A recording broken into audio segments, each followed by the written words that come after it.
You're now listening to the show about the shit in life that's just a bit too much from the perspective of stand-up comics.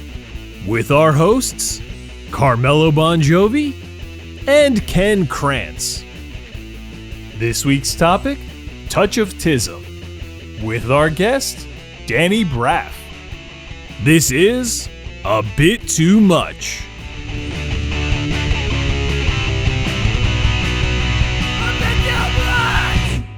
You look very uncomfortable holding that mic. I hate this. Which is weird because you're used to holding. Do you want to flip? No, I'm fine. No, you No. Let's make Ken uncomfortable. He could be uncomfortable. It's fine. Yeah, we're this is about you. This is about the guest. I mean, it's always a little about me. I try to make it as much about myself as possible. Yes, I know. I've listened back once. if it's about the guest, then you wouldn't do it. Like what's It was completely because What about a journalist? Ken's known to be super generous with the. You are generous, but Yeah. there's no reason to do a podcast. Yeah. Well, why would any comic do a podcast? Like I'm not a journalist. You know what I mean? Like I'm not sitting there getting to the bottom of, and my guests are not journalists. Like worthy the world either. needs to know Danny Braff, and I have to be the one to bring them to him. You ever hear those like sometimes a comic will have a podcast. It's like inside the mind. They try to get like that, and it's like this is more about you than your guests, and you're not actually they're acting like it's like 2020 or 60 Minutes, and it's like come on. In the end, we're all talking about some bullshit anyway. You know what I mean? Hopefully, it's entertaining. But. Well, it's weird when comics refer to. I mean, it as an art or something because, I guess in some. Well, podcasting. No, I don't. No, think just anyone, comedy. I don't think anyone's just doing comedy. I'm saying comedy. No one's. I don't think I've ever heard anyone say the art of podcasting. Especially not this one. Yeah. But for the same reason. There is a level of hey, you're just up there doing dick jokes and talking about your taint. And Right. I'm sure there are people that I would say are artists, and there is an art to it in a way, but it's just so gross when you take yourself seriously. There's a craft, but art is come on, calm down, right? It's like there's a craft. Obviously, we work on it, but to consider it it's weird. It's like it's an art form. I feel like, but we're not artists. The comics that are artists are not good comedians. You can be a good comedian or you can be an artist. That's interesting. I would say, I don't want to name it, but I would say Gerard Carmichael is an artist, but he's not necessarily crushing. Right. Yeah. I get what you're saying. Art implies a certain level of prestige. I guess is the thing, right? And that's kind of the least relatable thing you could think of for when comedy is based on relatability. The reason why you laugh at most of the things you laugh at is because you find some thread in there, even if it's not completely your life. You find some thread in there where you're like, oh yeah, I'm that fucking idiot too. I fight with my wife too, and that kind of thing. It's the second you start referring to this as this high art form, it's shut the fuck up. Because honestly, yes, it is.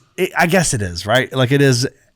It's creative. It's an art, right? I guess, but it's a weird thing to say. Something I was just talking about with my buddy yesterday about is when it comes to joke people that set up punch. At a certain point, is there better? I think when you get into someone who's doing stories or doing a longer, but if someone's telling a punchline, that type of joke, right? Like a Mark Norman or they're all once you hit a certain ceiling. Isn't it kind of all the same? Now, do you mean you set up a within that performance, within that? Let's say you go see a Mark Norman. Let's see somebody do an hour. You mean at some point throughout that hour, you're getting tired of it? That's not what I was saying, but I agree. Mm-hmm. Yeah. No, you're saying once you've figured it out, what's the ceiling? How much better can you? Yeah. How Mark Norman is arguably the same as Sam. As I'm saying this, I disagree. As I'm making a point, I disagree, but I don't want to say who I think is better. But I think one's significantly better. But I think that but I still do. But I do think one of them is better. I think whoever the top But once you reach your level of joke rating, I think it's kind of all the same. There's like no one that's that much better than the other person at the top level. Right, and the differentiator is like a little bit of the performance of it. Right, because what is the differentiator then? But for like, but that's great what makes comics. it not an art, because it's just like it's kind of like hey, you set something up and then you find a misdirect and then you got him. But that's where an artist would argue with you though, because they would be like, yeah, but that's all art, right? Like it's all fucking subjective shit. Like it's all like, I painted this fucking thing. It doesn't mean anything to most people, but it means something to me. I don't know. There's an argument to be made both ways. All I know is that it's extremely douchey to be like, well, I'm an artist. Yeah. That's why I will never say it's an art, because I would feel like a complete douchebag. We can all agree that ventriloquism is an art.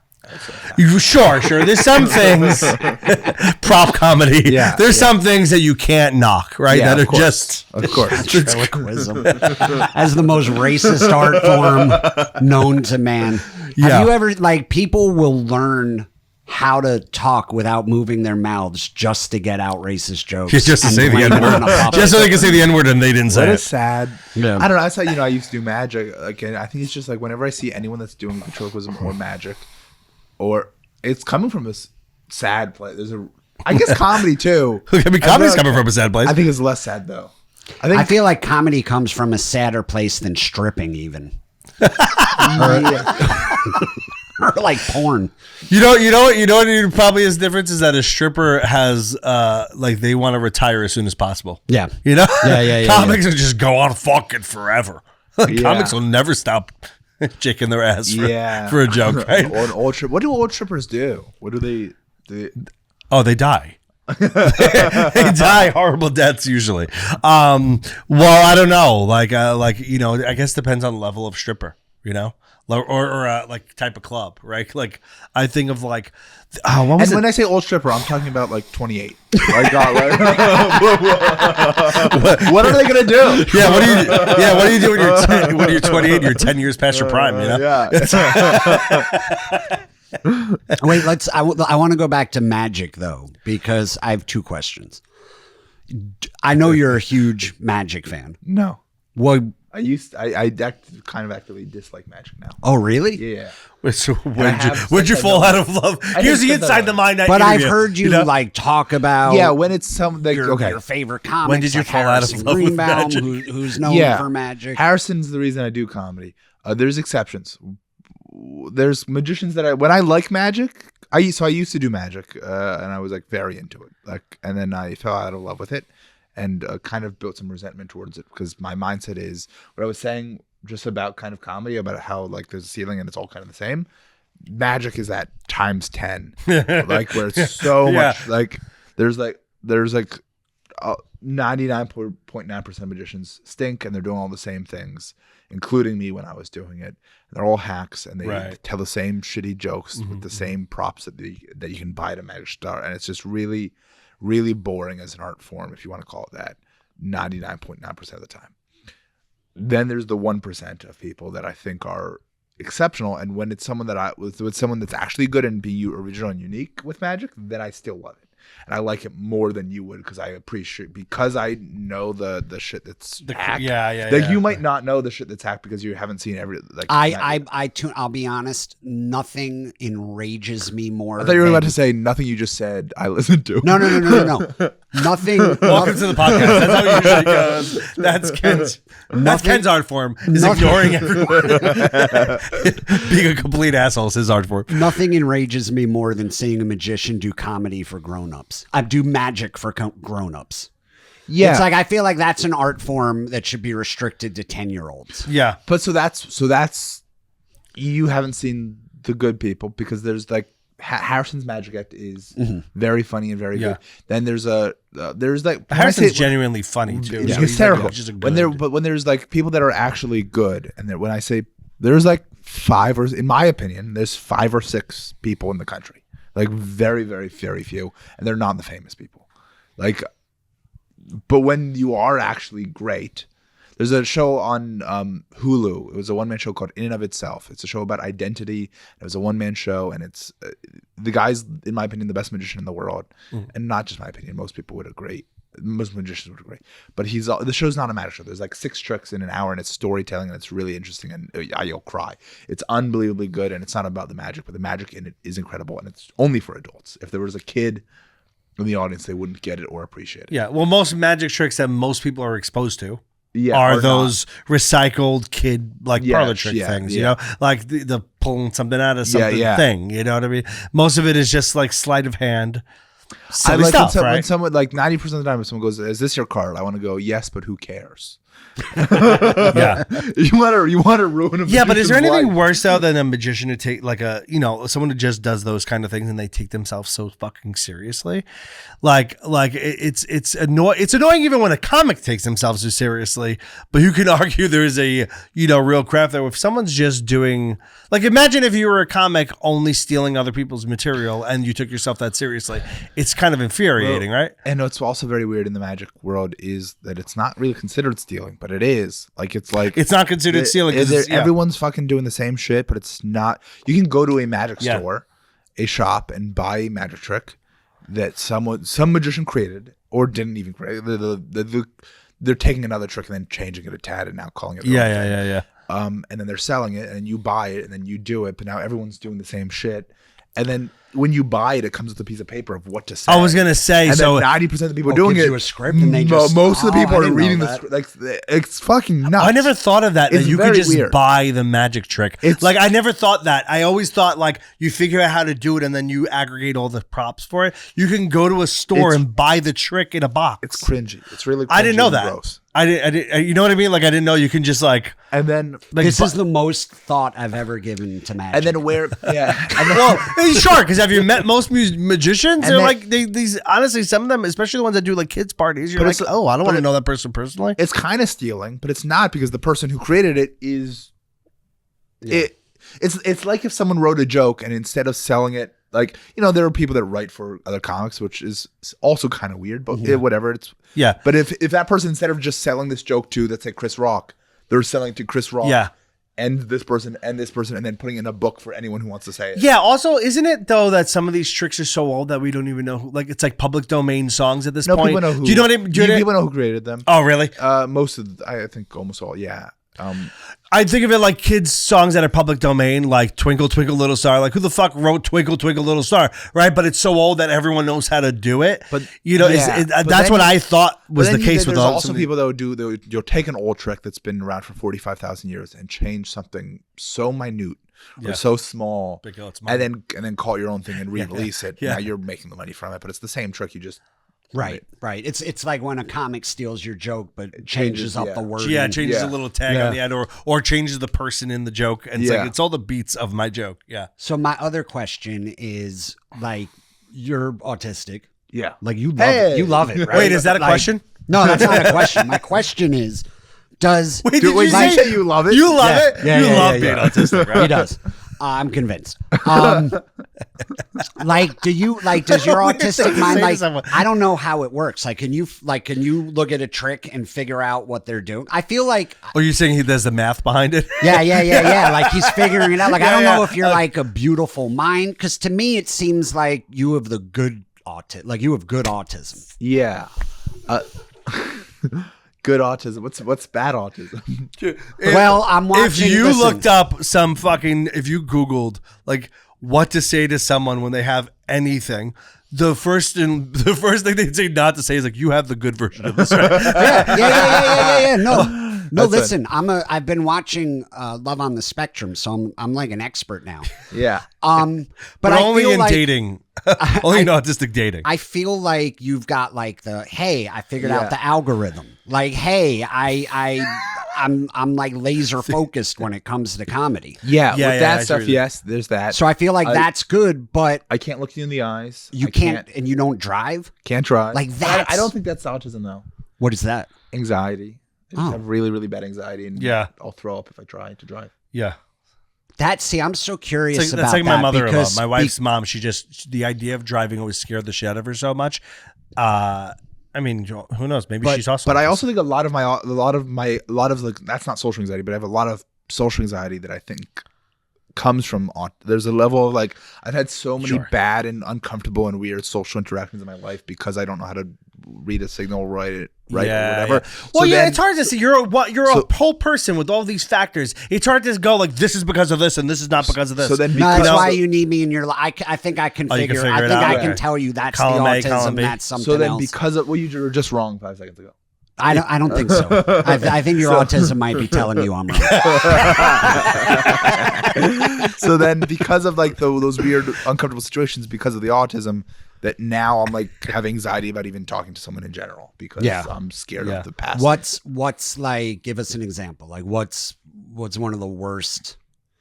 Because I'm not autistic. like dating a dating way, like I might like be approaching a person actually- dating like That's horrifying. I mean, I do it and I try it, but it's Are you single? not great. Yeah, I'm single. you're saying.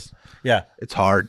But like I don't know. I also am like I don't know if this is I'm the worst at remembering people. Like people say like, oh, I remember faces, but I don't remember names. I don't remember either. Dude, I'm the same way. It gives me To anxiety. be honest, Sure. everything you're saying makes me feel like we're both autistic. Yeah, no, I'm starting to think either I'm autistic or you've been misdiagnosed and you're fine. Because I get the same thing, especially around comics that maybe you worked with once 10 years ago, where I'll clam up because I'm like, I don't want to call this person the wrong name. I also don't like eye contact. I'm not a good eye contact. But it's not It just makes me uncomfortable. it's not just once. I can meet someone 20 times. Yeah. And it's bad. Like for me to remember someone, I have to. You had like I'll be at an open mic and I've met someone 45 times. I'll go, hey, nice to meet you. I'm Danny, and he'll go, dude, we've met 45 times. I see you here every week for the past year. I've seen you every week. It's a boy, right? And then You're the godfather to my children. You're the best man at my wedding. What the hell's wrong with you? I'm your father. And now I'm embarrassed. That's an embarrassing thing. Like fuck, I feel bad.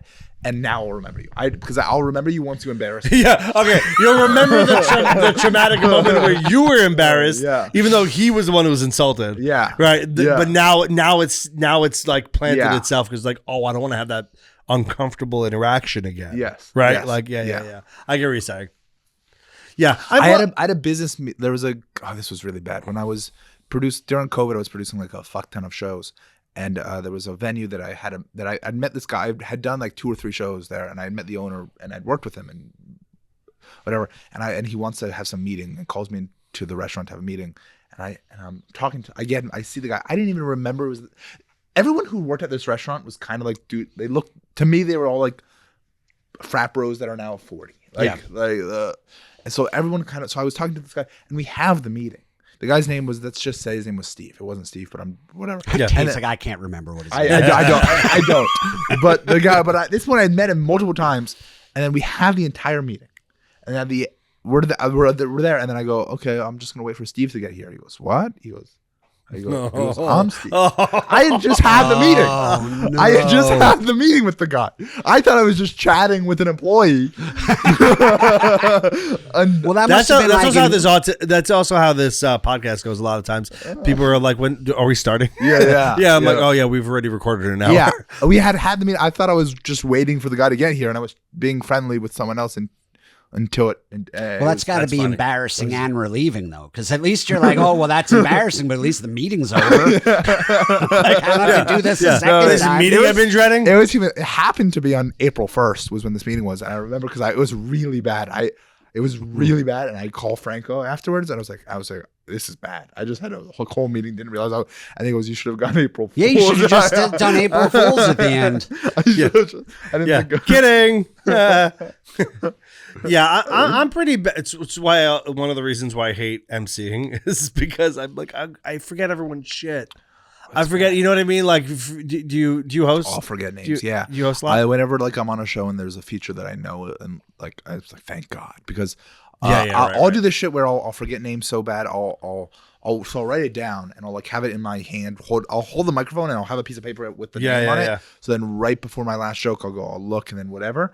And then, but then I've done it where I'll look and then I'll just crumple it up and put it in my pocket. And then do my last joke, and then by the time in between, I forget. I already crumpled it up. So now it's like even after I look, I still keep it there because just in case. Yeah. And then you that's another one where it's like anxiety inducing because you feel bad that you fucked up someone's intro, right? You like brought them up wrong or said their credit. Then you feel bad for that. I also think that with like someone bringing up, like other people might disagree. No, I think everyone would agree. I would rather, if someone's going to get my name wrong, which they do, like I don't care. Bring me up as George Dominguez. I don't get it fully wrong. I don't care. I've had my name mangled. That's fine. Just say it with confidence. You guys have such. Oh, you guys have have easy comic? names. He's so funny. Give it up for George Dominguez. Yeah. I don't care. But you'll have to be George Dominguez now. I don't care. I'll fucking. I got brought up as Frank Lutz once. For sure, fine. Who cares? What I don't like, what will ruin my set. I kind of like that name for you, to be honest. You've got a Lutz vibe. Krantz and Lutz are in the same brand, you know? But then people will bring you up if they fuck it up, and this is the worst way to. They'll go, "Your next comic, his name. Give it up for fuck. Yeah, and then look, and then everyone sees him.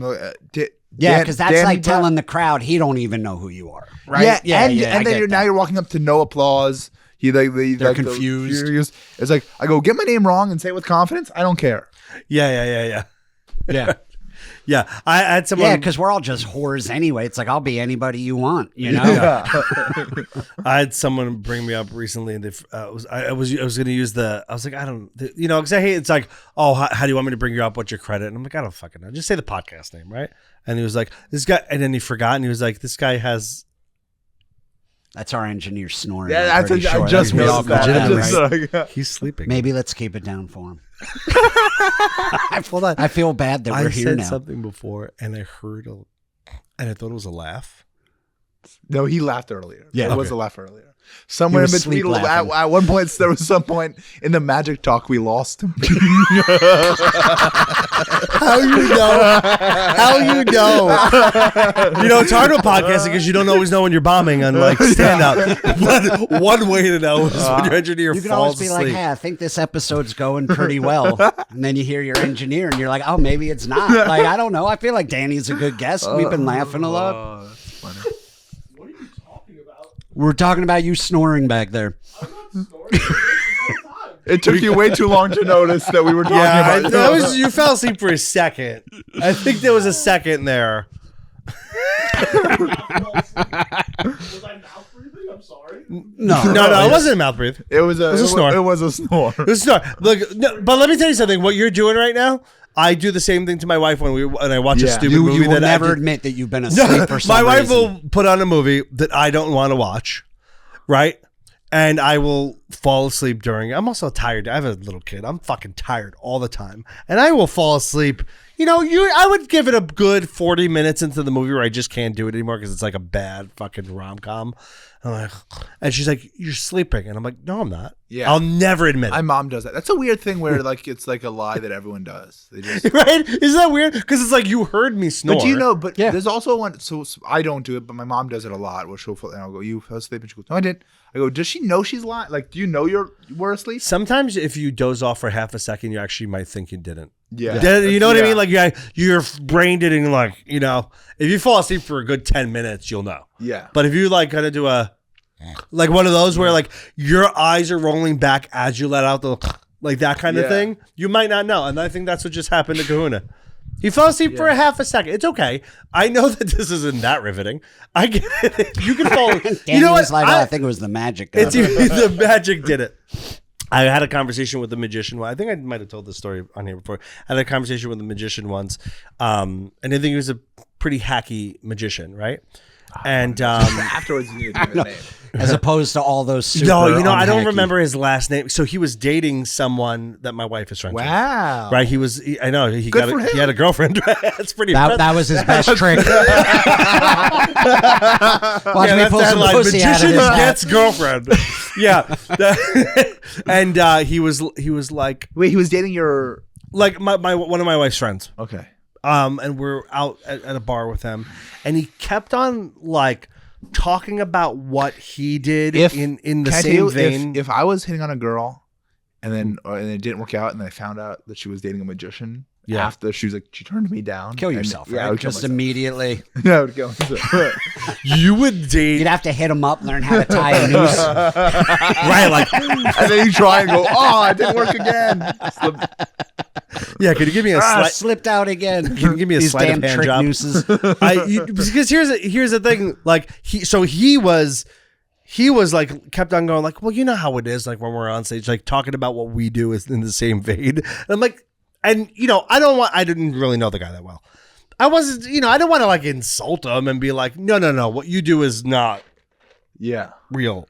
What you do is, and he's not even she said like, he's like not a great, like he does, like I knew that about him. That means he's got an awesome cock.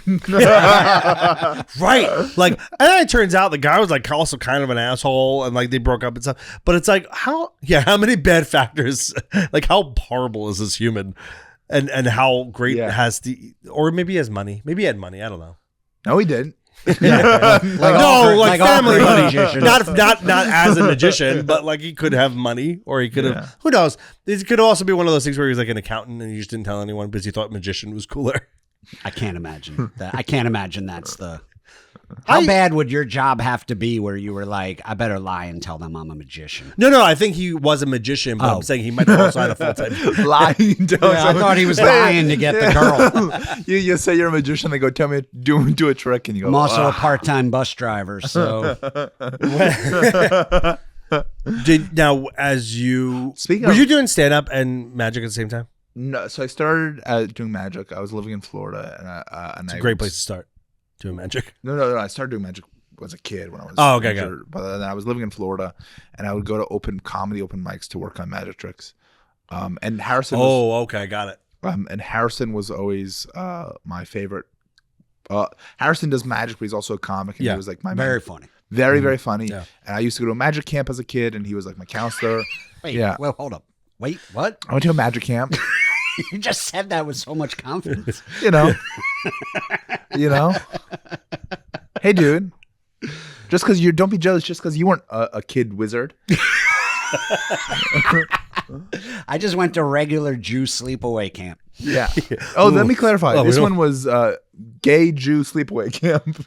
Gay Jew magician. No, well, of course. Yeah. Well, gay and magician are they're interchangeable.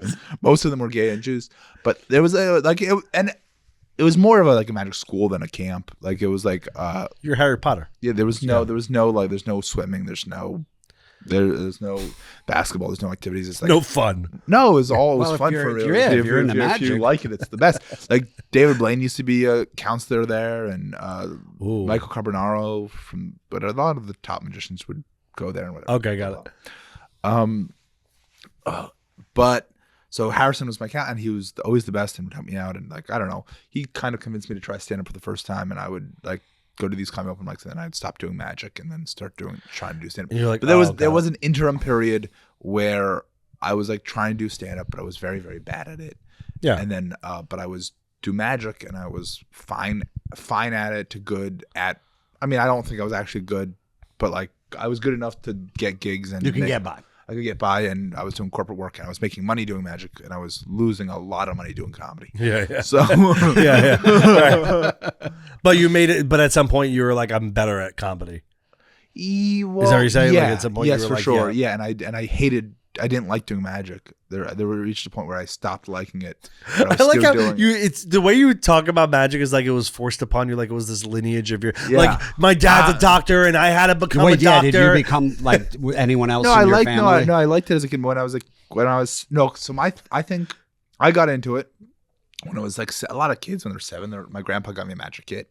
I liked it for that reason. Yeah. But I think when I was saying I think the reason that most magicians are weird and uncomfortable, and a lot of the reason not that everyone gets into magic as a kid, but the reason someone sticks with it, I think the reason I did and most people do, the pussy. Yes. Because at the time I'm still socially uncomfortable and I don't know how to talk to people and I have trouble. And when I was 7 or 8, I did a magic trick and I would do something and people would go, "Oh my God, that's amazing." That's like it was a way to have a conversation without having it would cover up my shit personality.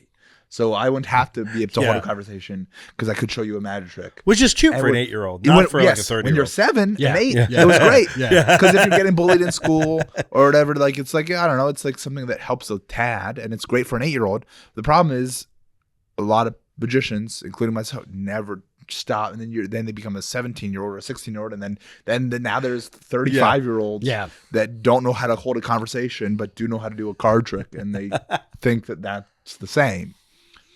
I forgot. I saw a story once in the news up in Hoboken there was like a street magician, and he was in a park, and he walked up to two dudes and just started doing magic for them. Like, wasn't like, hey, can I just do it? Like, hey, I'm a magician. Can I do a trick? He just walked up to them and started doing a trick, and they didn't know what was going on, so they just beat the shit out of him.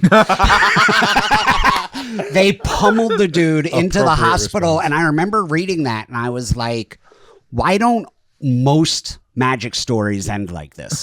Yeah. Like when you're springing it on grown-ups, why is this the first time I'm seeing this? Stop. Well, it's also weird because there's like when you're doing gigs at like whatever, or like I would do restaurant magic, and you'd go up to a table and go, "Hi, my name's Danny. I'm the magician. I was hired to perform here and do it." And they go, "I'm trying to eat my fucking bird." Like it was like it's annoying. Or even now you're making it sound like comedy, because sometimes you do a bar gig and no one's there. No one's there for a comedy show, and everyone's there after work, and they've had a long fucking day on a Wednesday in Valley Stream, Long Island, and they're like, dude, I did not come here to hear someone else's jokes. I came here to complain about my wife and drink three beers. I had like these weird flashbacks of like embarrassing things that would like.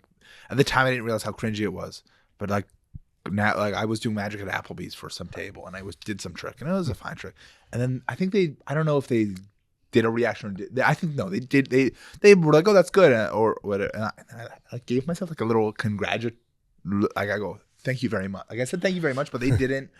They didn't like do it, and they just started laughing at me. They just started. Like they didn't fully say thank you, like thank you, and you were like, I did. Come that. on, yeah, I did that. And then, I'm the one who knew it was the Three of Hearts. Like I did like a look at me, I'm the best type of thing. Yeah. And then they just started, and at the time I was like, oh, what, they're douches, and now I'm like, oh no, they were so right. Every other table that I performed magic for, that I did that for, that didn't laugh at me for that was wrong, and I was. Yeah. That might be a little the way you had like a response without it there being a problem might be an anxiety thing too. Do you know when people do that, they'll be like, oh, have a, somebody be like, oh, have a good show. And you're like, you too. And you're like, wait, they're not performing. Why did they say you too? Okay, Brian Regan. that kind of like, see, that's autism, right? Yeah. I'm good. Yeah. Like you've got like a steel trap. That can. Is that a Brian Regan joke? Yeah. It's a classic. But you know what I mean? That kind of like thing is usually brought on by like anxiety. I knew someone who like one time at a funeral, he said, congratulations to the widow. He didn't like, I've later, like he was, so this guy was like an old boxing trainer. This is this real grizzled New York guy. Like he used to train, like he trained like Vito Antuofermo was like a middleweight champion, but he's like, he only was comfortable with like these alpha dudes. Like anything that was like a little bit emotional, I feel like gave him a lot of anxiety, or anything that was like where he had to just be like a soft person. Then he's at the funeral and he goes to the window. He's like, congratulations, because he was so anxiety ridden to be there. I feel like that could be driven, what you just said could be driven by like, I kind of want to do this and I kind of don't want to do this. I have anxiety about doing this. So I have this like, the second somebody says and it's over, like you went to a response that you could have had, yes, but nothing prompted that response. Yes, exactly. You know what I mean? Like I do that a lot, dude. I do that all the time because sometimes I don't like the situation I'm in, and I'm like, I got that like canned, like, oh yeah, you too, like bye, like I'm going, I just want to get out of the situation. So he says, and then afterward, I'm like, did I just say you too? But I think the difference with that, you're right. Everyone's done the you too. 100% of people have done that. Yeah. But no one has taken a self-congratulatory bow. yeah. That's a little extra. That's an extra level. And the problem is you were at Apple. There's already so much magic happening at Applebee's. Yeah. You got the quesadilla burger, which is pretty good. Pretty good. Whoever thought to put quesadillas instead of buns on a burger? Great idea. Yeah. Well, Applebee's, I guess everything at Applebee's is like, it's like pre-made, right? Like I feel like Applebee's one of those places? I think so. Yeah. Yeah. So a magic show at Applebee's is pretty, that's the most effort happening at Applebee's. I don't know how I would have taken that. If I was like, you're like, it's already bad enough you're at Applebee's, this is where you're bringing your family. Yeah, look at a family at Applebee's. Like they're like, it's not a happy family. But then it's just something to eat, and this kid's gonna, if I bring this kid to a regular, like a real restaurant, they're gonna like write on the walls. Yeah. So I just got to bring them to Applebee's because it's where they're allowed to act like assholes. You know? Yeah, well, the other thing is I didn't want to do magic for kids. Like, I didn't enjoy magic. What's interesting is what you were saying about Doing it for grown-ups. Magic for kids is significantly worse. Like when someone's trying to do something that's actually good, a kid can't comprehend. Right. Everything's a magic trick to a kid.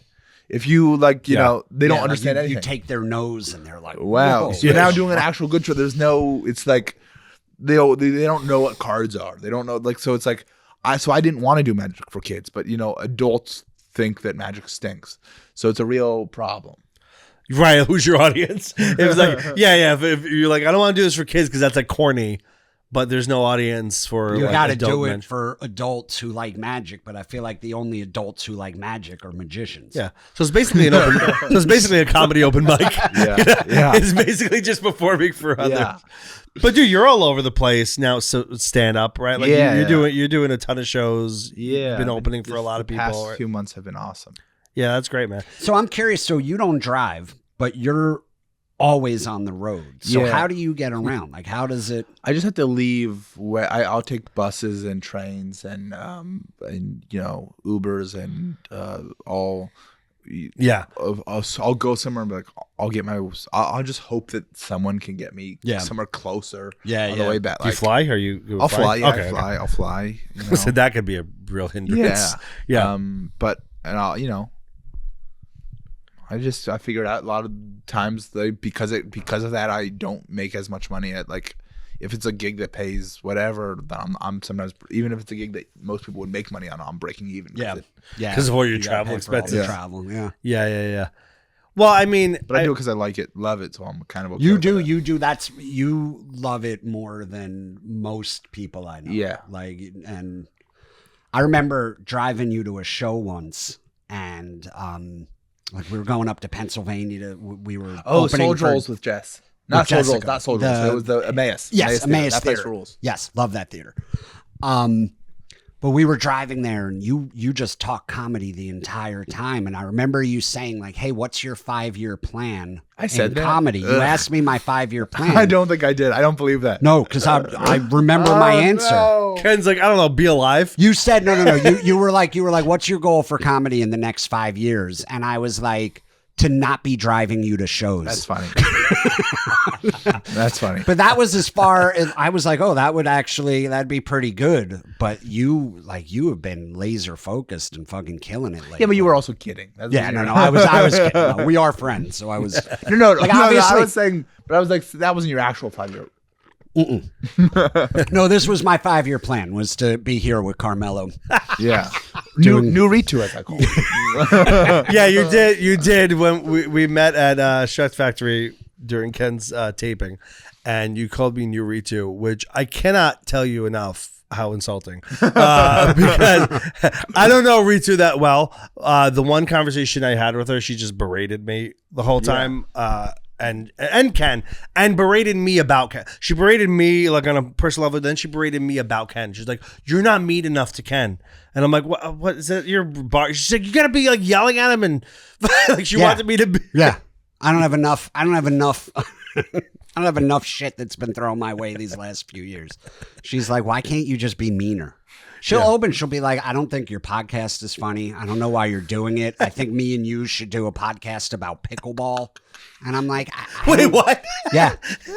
She wants to do a pickleball podcast with me. And Because that would be funnier. I don't even know what pickleball is. I just know old people play it. I don't even know. Is it like sort of like tennis? Yeah, it's like tennis, but Yeah. you know, you don't have to do anything. It's tennis that old people can play. Right, Like I guess. it's But whittled also, down as to. a fatty that I like it too, just because it's like, it doesn't take any effort, so I enjoy it. Well, And then pickleball is you, cool like, now. trick Like yourself pickleball is into- like they're playing it in like Brooklyn. Like yeah, but you know what I it mean. puts Like myself younger into people are thinking playing I'm pickleball. An athlete. Yeah. I could see that. Yeah. Same reason like tetherball.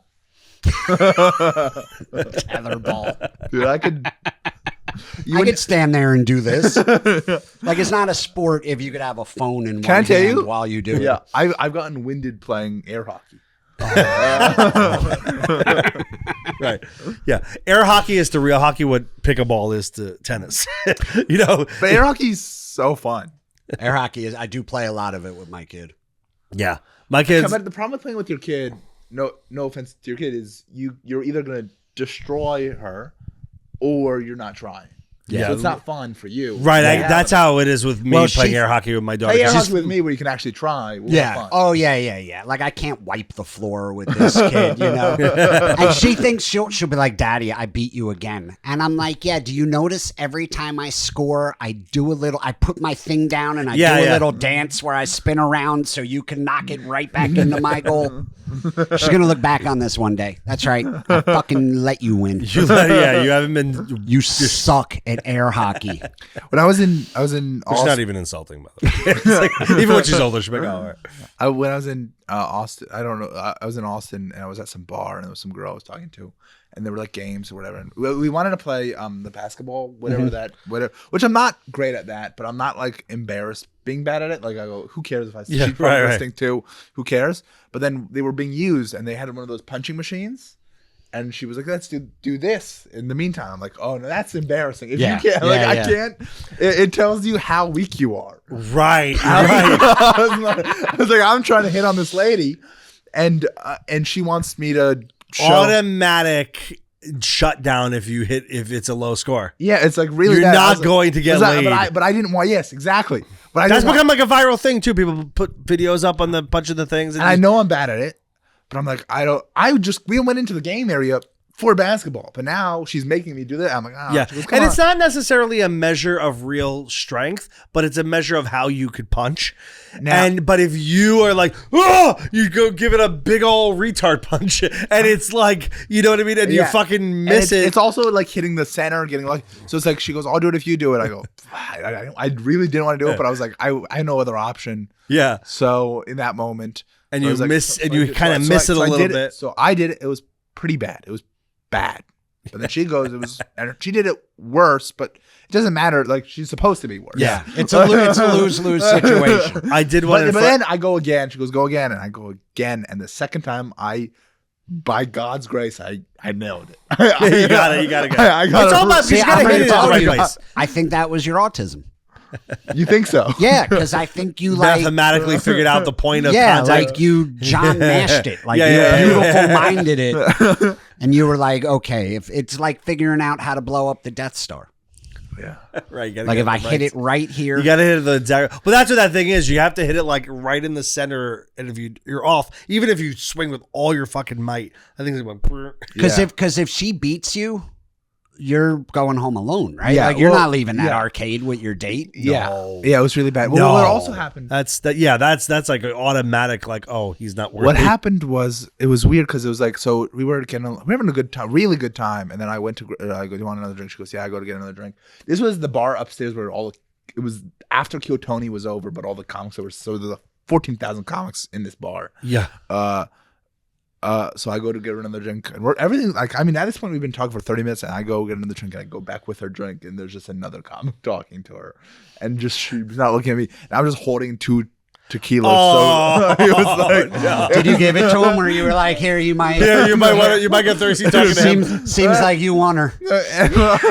And then I'll give it to him. I don't know, I'd been talking to her for guy. 30 minutes, and within 4 minutes she leaves with him. It was rough. And now I'm just holding 2, and then I'm just going up to other comics that I don't know, going, hey, I was sitting with this girl, I bought a drink, she's talking to, do you want to, like, I go, do you want my sad drink? Dude, there's no worse feeling than feeling like, all right, this is going well. I thought it was going great. And then, like, it happens so quickly in bar situations, like, when people are drunk, they're very unaware of themselves and how they're coming off. And it happens so quickly sometimes. It could be like turning to another drink, or you just say one thing. Do you ever say something to, like, you're hitting on someone? You say something and you're like, oh, that's the thing. I just lost them. Yeah. You can say it. You can say it. You could just see the life drain for their eyes. Now there's a word for it. Now it's like, the younger generation would call that the ick. Like, you say something or do something, maybe you missed the punching bag, or you said the wrong thing, and you could just see the life drain out of the chick's eyes, and you're like, so nope, are you able to read shit like that, like body language? Like, can you see when somebody's lost interest? I didn't see it though. Well, I mean, I saw it when she was talking to the other guy.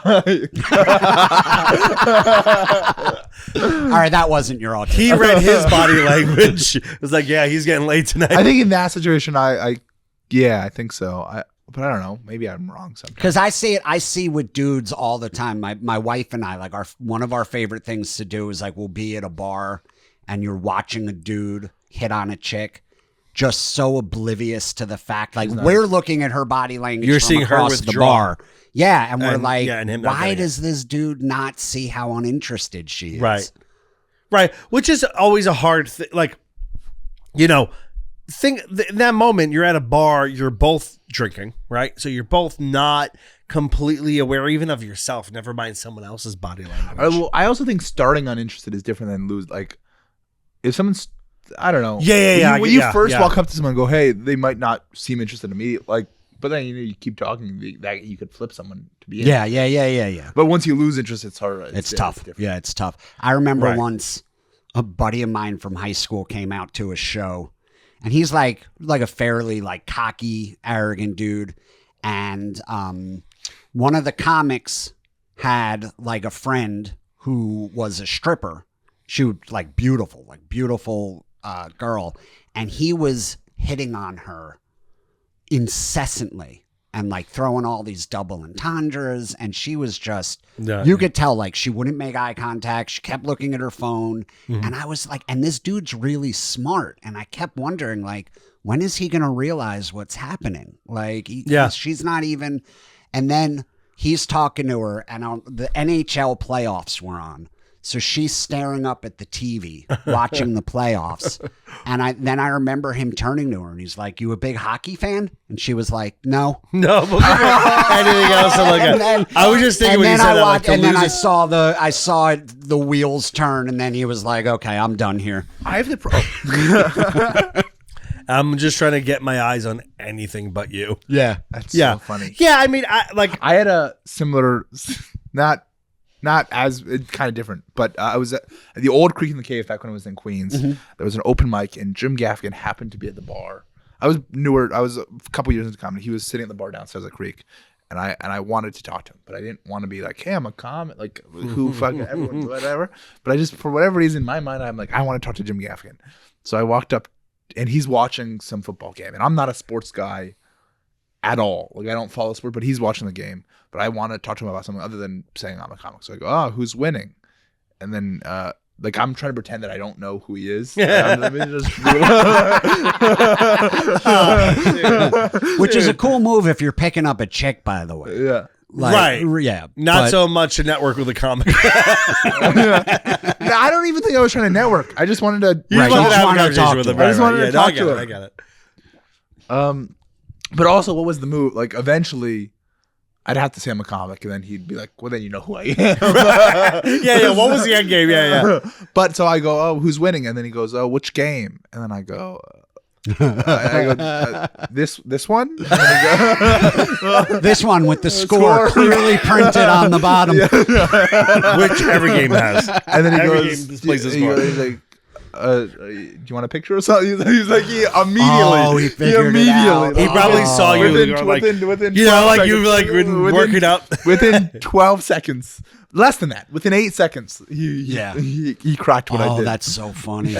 Yeah, you think you're the first awkward comic to be like, hey, man. Yeah. You know? I mean, he probably not that night. Probably there was 5 other people that night. He was at the Creek. Yeah. No, listen, I get it. Right. That might not have been autism, because I'll tell you why.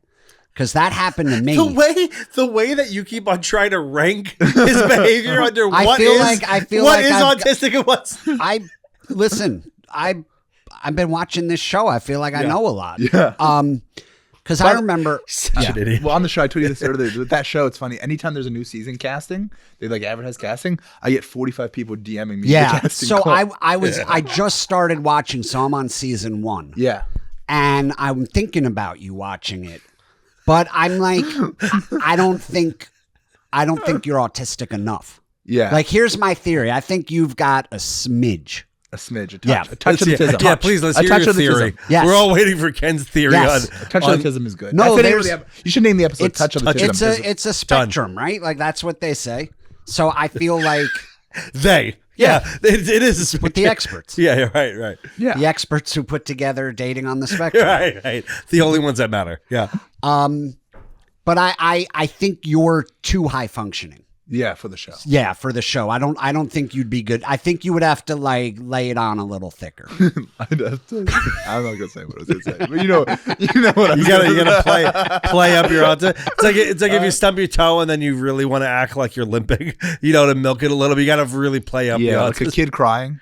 Well, I you're watch- probably right in the sense that when it comes to TV networks, like think of TLC. They don't want someone who's 300 pounds and uncomfortable. They want someone who's 700 pounds. Yeah. Like they want, you know what I mean? They want, because what they're looking for is to exploit. Yeah, they're not looking for well-adjusted. No, they don't want someone who's like doing great in comedy. Like someone who's has great gigs. They want moments, especially thinking of like, oh, how's this going to play when we play this clip on social media? They want moments that are going to make, in their minds, people go, oh my God, this is like a unique thing I'm watching. But they're right. That's what we do well. Maybe. Well, yes, that's true. It is true in that sense, but at the same time, it's totally sleazy. When you think about like, I only want people that we could exploit, but that's how that's what TV it's is. reality. I mean, that's reality TV. Right. And Dan, thanks so much for coming on. This is I so want much you, fun. Can you plug, anything you have, a website or whatever? This is going to just- come out probably in a few weeks, by the way. Okay. It's abracadab. It's abracadani. Go to abracadani.com and watch the magic unfold. Follow me on Instagram at Danny Braff. I don't know when this is coming out, but if May 25th is that. Might have already. Just say it anyway. Then May we'll 25th, I'm going to be headlining the Port in Baltimore. Come to that. Follow me on Instagram. Send me nudes. I'd appreciate that. And I'll see you sometime soon. Yeah, you heard him say how hard it is to hit on girls at bars. Send him a tip. Send him nudes. Well, Send me don't nudes. just say blanket nudes. You might get a lot of dicks. I'll take him. If someone Beggars make you can't feel be good, choosers. if someone make you feel good about yourself, right? If a dude's sending you a dick pic, you might still be like, oh, well, that was nice that they thought I might enjoy this. Yeah. That's still kind. And then June 5th, I'm going to be opening for Drew Lynch at the Dojo Comic. Come to in Morris Plains, New Jersey. Yeah. Very cool. Oh, we plug the dojo here all the time. Such a great club. Go check it out. All right, A Bit Too Much podcast on all the socials. Like, follow, subscribe.